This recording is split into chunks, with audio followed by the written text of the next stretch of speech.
Hey, thanks for checking this out. My name's Brian Moffat. I have started on this golf improvement mission about a little over 3 years ago, and I had played golf since my middle 20s, which was something around 22 years ago or so, 23 years ago, and I've had a desire to improve over the course of that 20 some odd years, and I'd always get started and work real hard and get a little bit of improvement and then just get kind of mired down in this sort of technical black hole and then just be frustrated and give up. And that was kind of the cycle that existed for every 3, 4, 5 years over that 22 some odd years.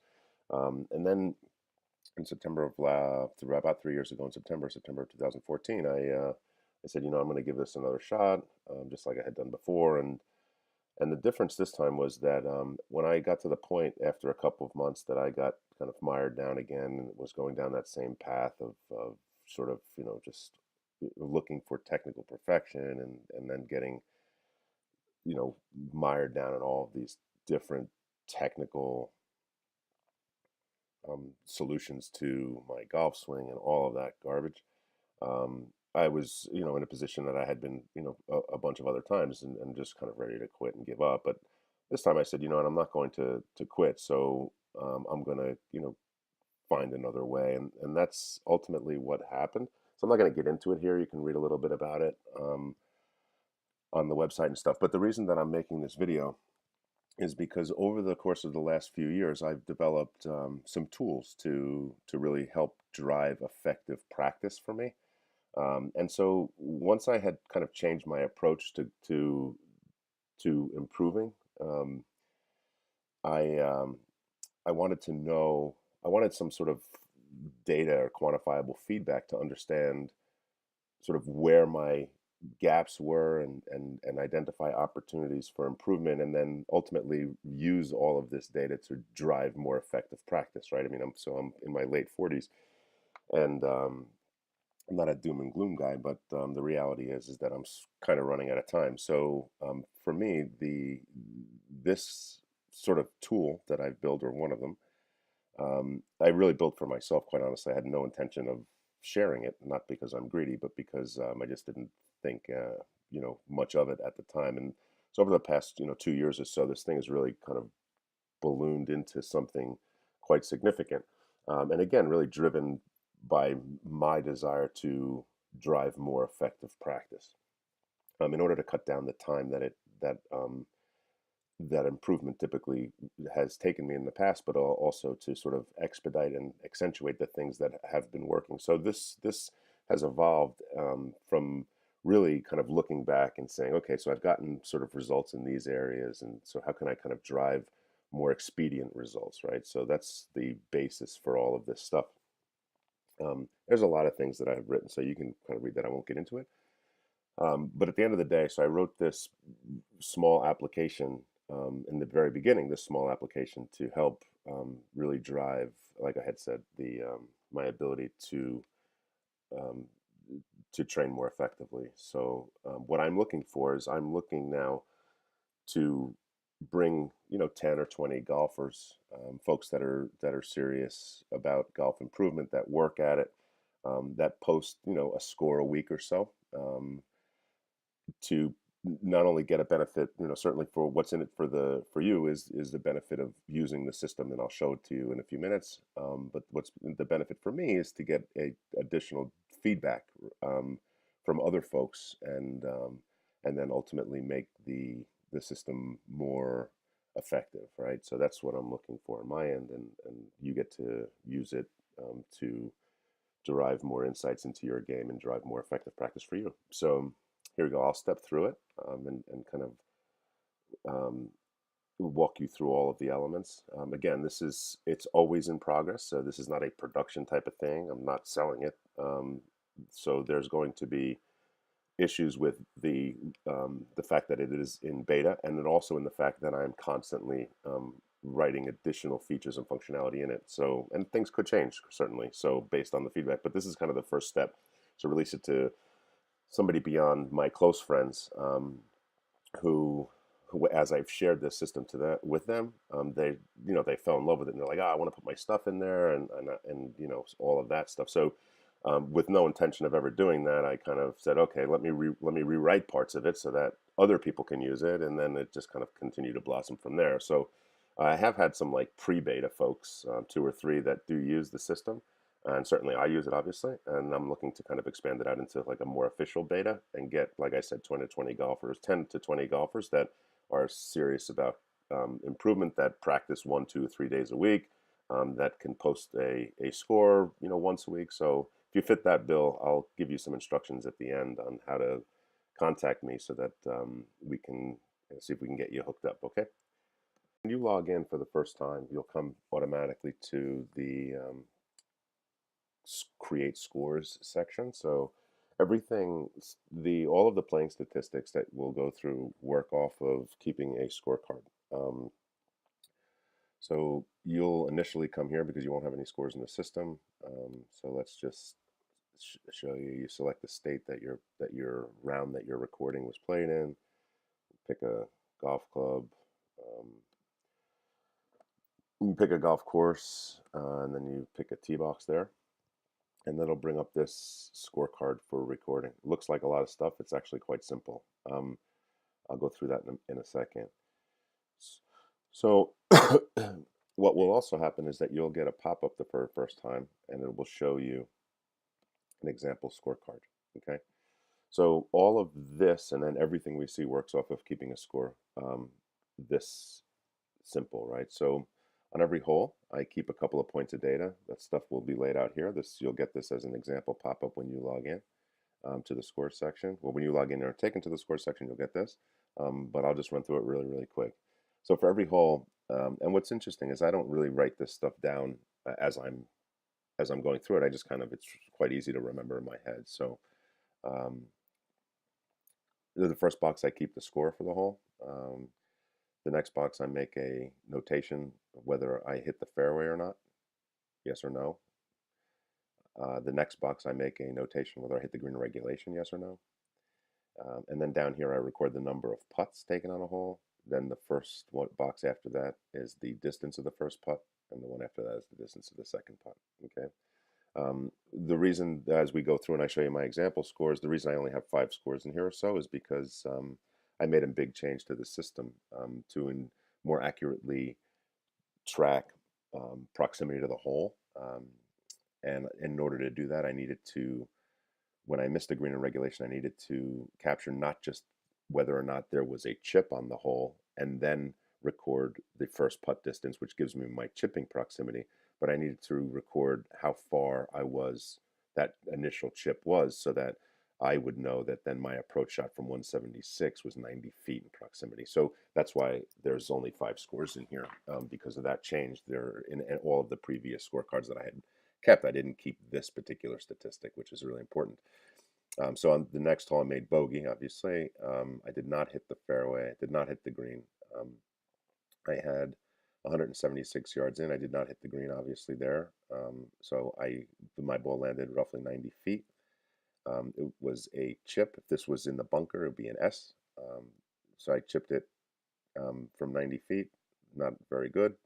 Took 2 putts from 31 feet, 2 feet. So I just record this for every single hole.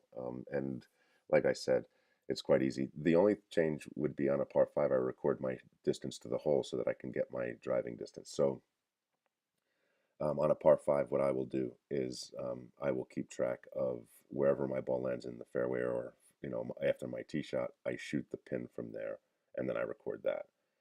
So that's really it. And if you go back to the scoring section here, the scorecard allows you to put all this data in. So you select the date, you record a score for the hole. You do your calculation for driving distance manually, which is what I do. I just subtract that number, my approach number, from the hole distance, or where my ball comes to rest to the pin on a par 5 from the hole distance. So, and then the rest of it is quite simple. So you just kind of go through this. This really literally takes me about a couple of minutes after every round I put that in. And then once you kind of enter that, you can create it for a 9-hole, or you can create it for an 18-hole. And the 9-hole, you can create it on the front or the back. So you would, if you played 18-hole round, you would create that 18-hole score. And then you'll be taking to a list of all of your scores. And this is just the summary, if you will. Shows you the date, the course, the tees, and then the course slope and the rating. Um, what's nice is that every single one of these rounds, I can keep track. I can look at it individually, right? So this shows me my scorecard with my how I performed on every hole, kind of in a snapshot. And then it gives me my statistics for the round, right? So in this round, I had 3 bogeys. I'm sorry, 3 birdies, 6 pars, 8 bogeys, I think. Did I? Yeah, wow. 1 double bogey. Gives me my driving accuracy, my number of greens in regulation, my percentage for greens, number of putts per hole, so on and so forth. So this gives me my proximity data for the different distances for that particular round. So I had 12 from 100 plus yards. My average was 65 feet. So this was not a very good round. But this is important. I'll show you the round prior to this. It also keeps track of my historical stats and then kind of compares them, right? So of all the other rounds, I hit 67% of the fairways, and this one was 64%. So my trend is down in a bad way, red down. Here I normally make 1.83 birdies per round. Here I made 3, so my trend is a green up. And I can do that and look at every single round individually. So here's a round that I played, and you'll see how it does sort of, the same thing, but with different data, right? And proximity data. So I can look at all of the rounds that are in the system in this scorecard view. Okay, so I have my summary view, we have my enter scores, and then I can view the scorecards, right? So from this data, right, this is fine. This was kind of the initial thing that I had done just to keep track of the aggregate historical stuff to see how I was trending. And then I wanted to break it out into more detail. So I keep statistics on playing performance. And so if you look at the statistics section here, keeps track of these elements, which obviously affect golf scoring performance. So when you go to the scoring statistics section, it'll show you your scores relative to par over your last 20 rounds maximum. Um, it'll show you the actual scores for all your 18-hole rounds, plotted over your last 20 rounds as well. Keeps track of my scoring by type. This is cumulative for all rounds, and this was a kind of a new thing I added here, because these charts will give you your last 20, so you can see some sort of trending here. But as I add more rounds in here, what I'd like to do is kind of look at a broader trend. So what I do here is I trend it by month, and then over time, as I get 20, 30, 40, 50, 100 rounds in here, I might break this out into a year or half a year or whatever. But my scoring average again in October for my October rounds was 76. It'll calculate the previous month, and then it'll just keep plotting it. So when December 1st turns, it'll have December, and I'm sorry, it'll have October and then November, wherever that is. And down below here's where we keep track of the individual statistics. So if you just kind of hover over here, it'll tell you what each one of these things mean. You can track a ton of statistics across all of these dimensions, if you will. So lowest round 72 gives you the info, PGA comparison, right? So here's the interesting thing about this PGA comparison. So what I had done is that initially I had written this, and it was keeping track of all of my information, and that was kind of cool, right? So I built the graphs, and I could look at it visually and all of that stuff.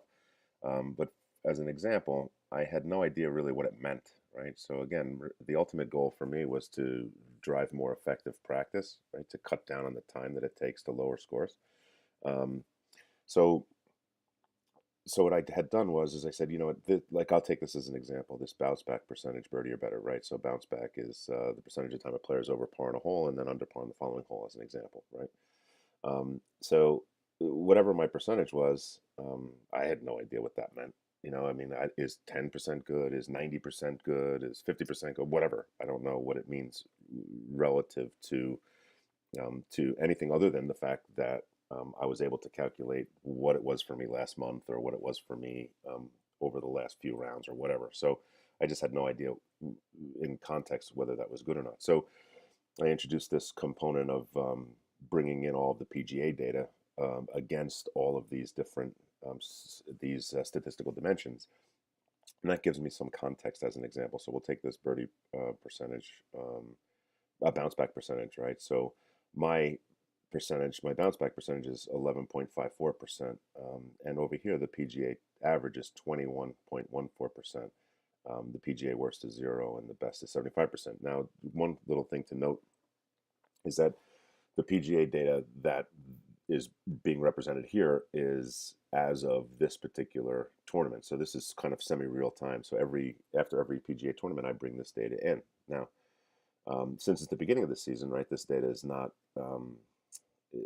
it's not a significant number of rounds. A lot of the top players in the world haven't played very much and all of that stuff. So this is relative. So I am considering just using the year end as an example, like the tour championship data, which would give me all of the PGA data across these dimensions for the entire year, may be more accurate.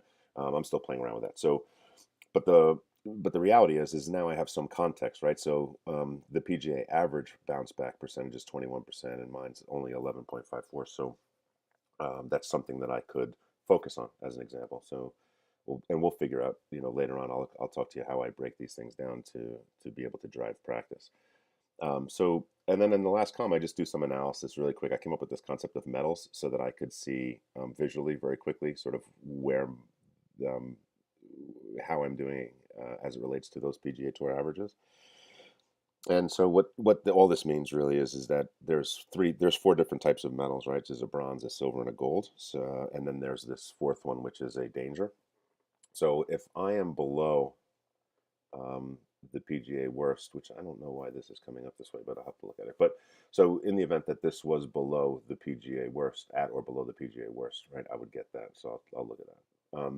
But let's take bounce back percentage, birdie or better. Since my percentages, my statistics fall between the PGA worst and the PGA average, I get a bronze medal. If they had, let's say it was 22%, my bounce back percentage, I would get a silver medal. And if it was 75% or 75.01 or 80%, I'd get a gold medal. So that's how kind of that stuff works as it relates to scoring. So I do the same thing for all of the different key elements of scoring. I did enter or add this particular um, graph, if you will, or report. So what I did was I have this concept of this scoring model, right? So these four pillars really represent what affects score most significantly. And again, remember, so my whole goal is to be able to drive practice. Um, so the four things that affect score are your ability to drive it, your ability to hit it close to the hole. If you don't hit it close to the hole, my ability to hit it close to the hole in the next one, and then certainly make the putt, right? So these four things tell the entire story about your round in terms of score, or my round in terms of score. So what I do is I just kind of have this little dashboard thingy, which represents these six elements, right? So these four are the things that make up my ability to score. These four things are things that I can drive practice from, right? As an example. So greens in regulation is more of a lagging statistics, right? It just tells you that how good am I at hitting it onto the green. I really can't work on that, but what I can work on is my proximity to the hole, my distance control. So um, those kinds of things. So proximity is related to my ability to control distance and my ability to hit it accurately, right? To hit it to the target that I've chosen. So this I can work on, this I can't, as an example. This will improve as a result of that, as an example. So, but I do keep track of these in six dimensions, right? So there's scoring here, right? And greens, which are not part of those four. But my ability to drive it accurately. And then all I do is I just kind of have this very, very quick chart that tells me I'm hitting 67% of my fairways, and the average on the PGA Tour is 60%. So I'm doing quite well as it relates to that particular statistics. My greens in regulation, 46, the average is 67, so I have a lot of work to do there. And again, no surprise that my proximity numbers again are not not as good as they could be, obviously, which affect greens and regulation. My scores are low because I scramble really well, and my short game's pretty good. So ultimately, here's my scoring average. This is not so important as an example, because again, and neither is really greens and regulation because I can't really drive practice. But they tell me how effective my practice is because these are the two things that I want, or this is the main thing that I want to affect, and this is certainly a component of scoring, right? So this is just a quick dashboard on scoring, and then I break them down individually, right? So here's my off the tee data, same thing. So my fairways hit per round over the last 20 rounds, my driving distance per round over the last 20 rounds. I live in the Northeast, so some of these numbers, especially in November, as an example, this round I played. Um, this round I played. This round I played in a significant amount of wind, and it was very cold, and so and this one as well. So, um, so there's something that you have to kind of understand a little bit about that. Here's my fairways hit just in a chart. I don't know how valuable this chart is, but it's kind of at a glance. And then here's that trend chart, which will be on every one of these statistical areas. So on October, I hit 71% of the fairways, right? So driving accuracy is all about hitting fairways. And then the same thing as on the scoring, driving distance and driving accuracy percentage. And I kind of award myself a medal visually, so I need some work hitting it a little bit longer, so long as I can continue to hit it accurately. Greens and regulations, same thing. Some data around the greens and regulation percentage per round, so it gives me the score. That's important. And the percentage, right? So here's the trend, again, same thing, in October, 44%. And then here's a chart broken out by distance, so how I compare it to the PGA Tour averages. So the PGA Tour average for greens in regulation as an aggregate, 67, mine 46. From the fairway, 78, mine's 50. 54% other than the fairway, 56%, so on and so forth. So this will tell you that this tells me at a glance sort of where and from what distances potentially my proximity and accuracy is not so good. So that helps me drive some practice to some degree. And then again, we break it down by the numbers, and here they are. This graph represents these particular data points, and here they are against the PGA Tour averages, and then here are the medals. So this exists for that's it for greens regulation. So same thing for putting. My average number of putts per hole on all of my rounds, the last 20. This is the trend number. Here are my putts per. Here are the putts by distance. So what my make percentage is from those distances, as well as putts by round. And then I kind of double graph that against my greens in regulation, right? So because putting typically is, I think you have to look at putting per round in conjunction with the number of greens you hit. I mean, certainly, right? So if my proximity to the hole in a particular round is 30 feet, which would be pretty good, I would think, and I hit every single green, then I'm going to likely make more putts, right? So whereas if I hit one green in regulation and I'm chipping it very well, as an example, and I chip it close, I'm going to make very few putts. So these things are important to track together, I think. And then again, we break it down by all of the data. So three-putt avoidance, putting from every single distance, and so on and so forth. So this kind of gives me the ability to kind of look at this against the PGA Tour data that we have in every one of these areas. Proximity to hole, same thing. Just here's a radar chart. Here's the trend.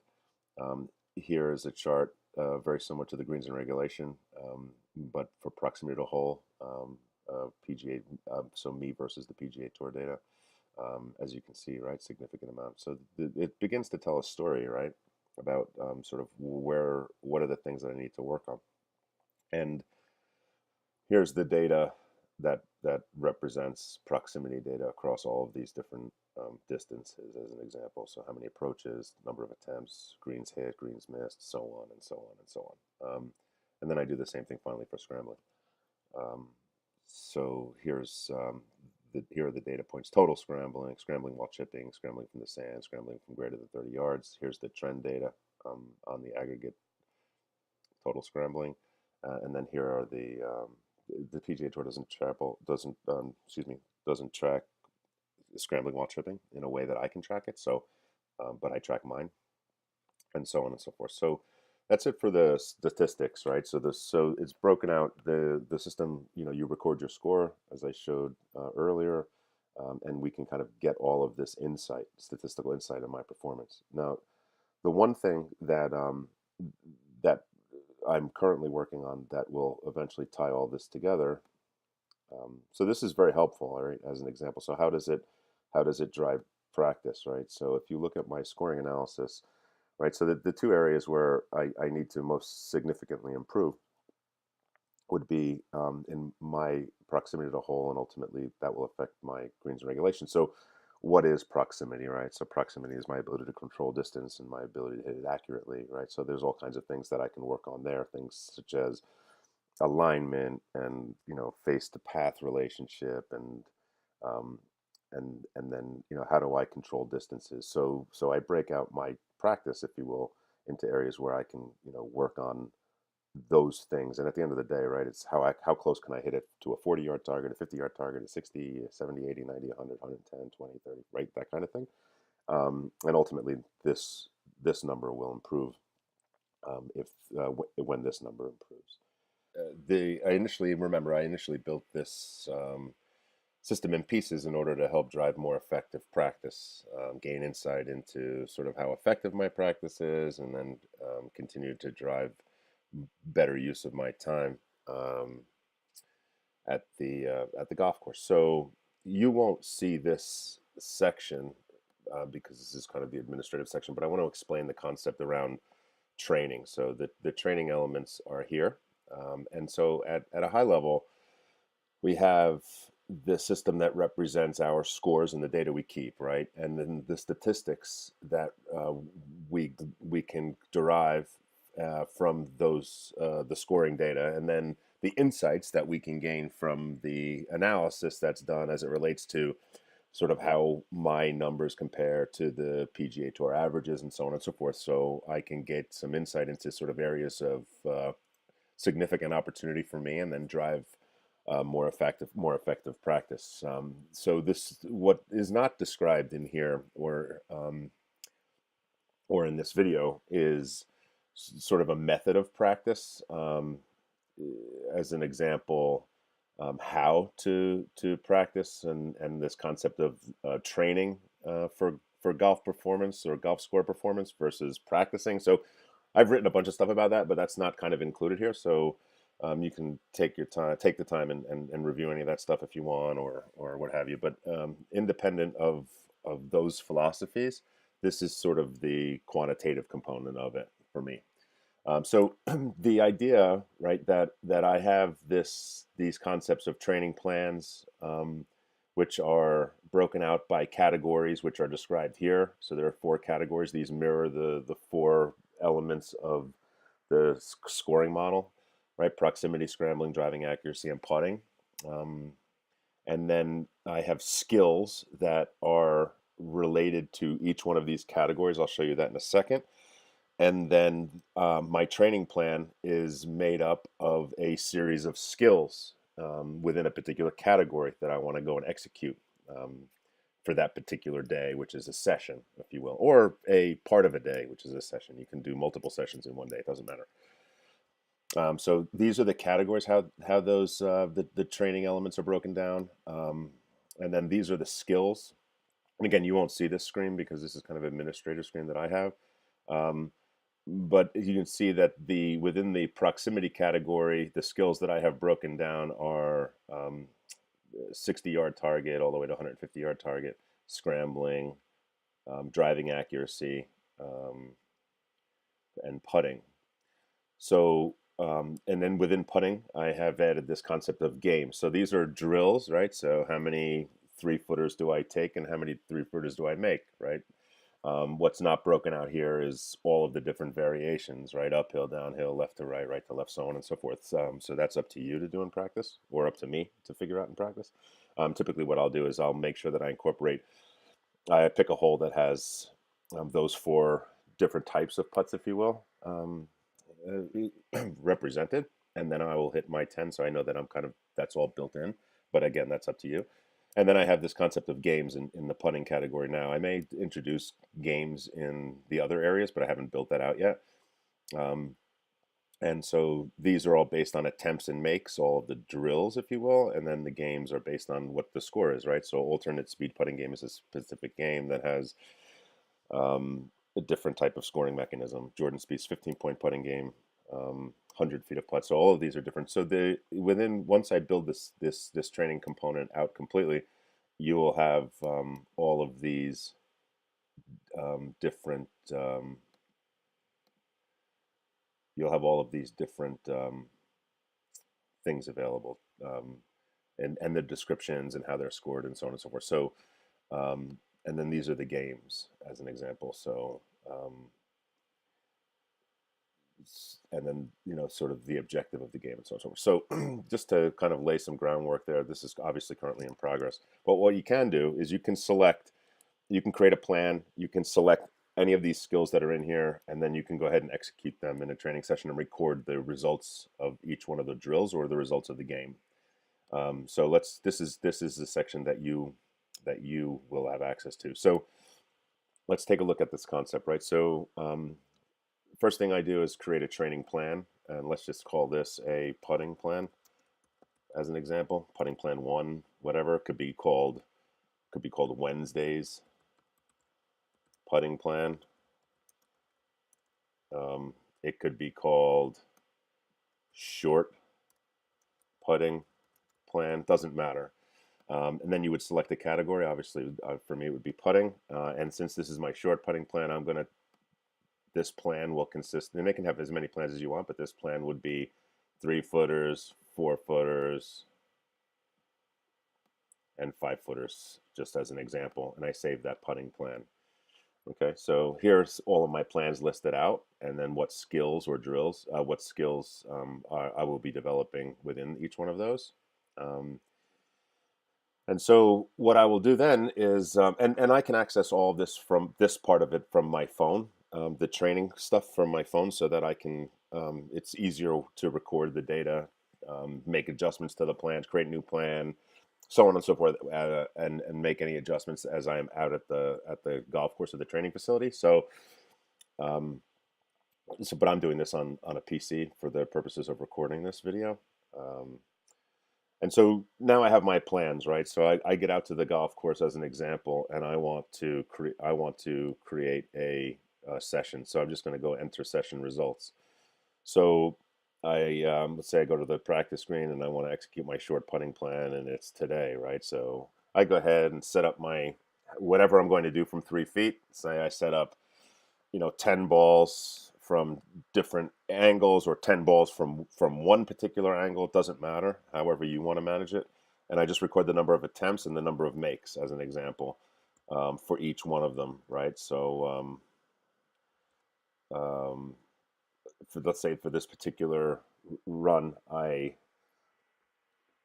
this is how I fared. I put, I took 10 putts from 3 feet, I made 6, 10 putts from 4 feet, made 5, so on and so forth.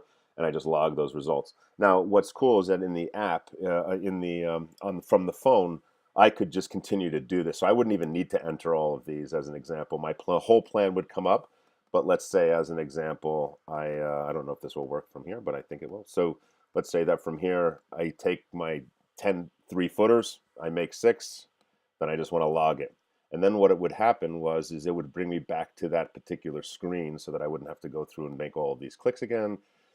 And then and I wouldn't have to do any of this. So then the next time I say, okay, I'm going to take 10 4-footers and make 7, and so on and so forth. So I just keep doing this, whatever my plans are for that particular, that are in the system, and I record my results, right? And then let's say that I take a walk over to the driving range and I want to work on sort of driving accuracy. So I hit 10 balls to a target, to a fairway that I make between two targets in the driving range as an example, and I record my results. I hit 10, try and hit 10 straight. So start the ball within that particular imaginary fairway and have it land in there, and then I want to start one on the left side, and I want to hit 10 balls and start them on the left side and have them finish in the middle, that kind of thing. Um, and I log my results. So at the end of the day, right, I'm just kind of, I have these plans laid out that I can access from my phone, and then I can, just continually, execute those those training skills, and then record my results. And at this point, right, so like as I said, this is in progress. So at this point, all it does is just kind of record the aggregate. And I'm currently, as we speak, building these kinds of, building the interfaces for Insight. And so at some point in the near future, the statistics that I derive, or the insight that I derive from all of my training data, I will represent them very similarly to the playing performance data. So I'll have some sort of visual representation, and then some data down here that describes the data. But at this point, that's not built yet, as an example. So the point here, though, is, and the reason I'm introducing it now, is that that if you're a beta user, you will see lots of things happening in this area very, very quickly. But the point that I'll make as it relates to this element is that this is sort of the final component to deriving significant insight. So how does that help us achieve significant insight, and really drive training performance as it relates to golf improvement? So let's step back and take a look and say, okay, so I have some insight into all of my playing performance information, right? And then because of the PGA Tour data that's in here, I have some context into my performance as it relates to the gold standard in these particular statistical categories, if you will, right? So I now have some context. And this, in a broad stroke, will give me a picture like this one does, of where I can really see significant benefit or improvement or value from time spent on one of these four, in any of these four different areas. So for me, it's really around distance control and accuracy, which is again where I'm spending a lot more of my time. So that's important, right? So we have those pieces done, and that's really, really helpful. The final piece is tying in the data that we derive from our training sessions, working on things within these four areas, and then how do they relate to moving the needle, if you will, in the areas that I need to move the needle. So this is kind of the piece that will bring it all together, right? So ultimately, not only will I be able to gain insight like I can now into where should I train, but then I'll be able to gain some insight into, is my training effective, and be able to make adjustments based on that, right? So what is the value of my training? Is it having an impact on my scores? Is it providing the benefit that I'm expecting, right? All of those kinds of things.